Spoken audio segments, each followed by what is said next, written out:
தமிழ் மக்களுக்கு என் அன்பான வணக்கம்.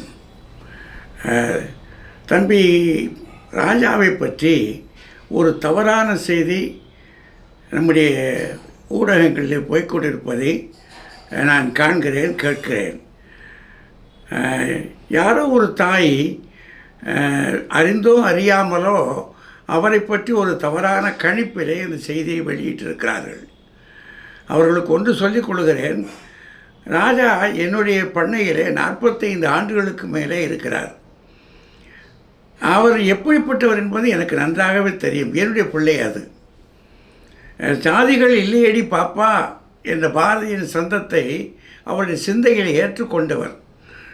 அவருக்கு இப்படிப்பட்ட எண்ணங்கள் கிஞ்சித்தும் இருக்காது என்பதை நான் சத்தியம் சொல்லியே சொல்லுவேன்.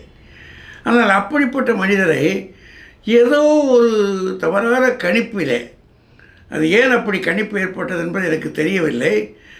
ஏன்னா நான் அங்கே இல்லை. நான் இல்லாத போது நான் எதையும் உறுதிப்படுத்த முடியாது. ஆனால் அவளுடைய மனத்துக்குள்ளே ஜாதிய உணர்வோ அதை பற்றி சிந்தனையோ கிஞ்சித்தும் இல்லை என்பதை நான் 4000 கோயிலில் சத்தியம் பண்ணி சொல்லுவேன். ஆனால் அவரை பற்றி இப்படி சொன்னது உள்ளபடியே எனக்கெல்லாம் மிகுந்த பெரிய வருத்தம். எங்களுடைய பண்ணைகளை யாருமே அப்படி இல்லை. அப்படி வளர்ந்தவர்கள் நாங்கள் யாருமே அப்படி இல்லை. ஏன் இந்த தவறான கருத்து வந்தது? அதற்கு இத்தனை ஆர்ப்பாட்டம் வேறு இருக்கிறது என்பதை பார்க்கிற போது நட்பை விட பகைமை மேலோங்கி இருப்பதை காண்கிறேன். இது தமிழர்களுக்கு நல்லது அல்ல. தமிழ் வளர்ச்சிக்கு இது நல்லதும் அல்ல. அதனால் மிக பணிவாக உங்களிடம் கேட்கிறேன்.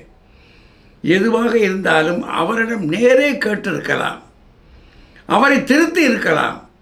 அந்த தாய் திருத்துவதற்கு பதிலாக இந்த பதிவை செய்து பகைமையை வெளிப்படுத்தியிருக்கிறார்கள். அவர்களிடத்தில் என்னுடைய வருத்தத்தை நான் தெரிவித்துக் கொள்கிறேன். ராஜா அப்படிப்பட்டவர் அல்ல என்பதை மீண்டும் நான் உறுதிப்படுத்துகிறேன்.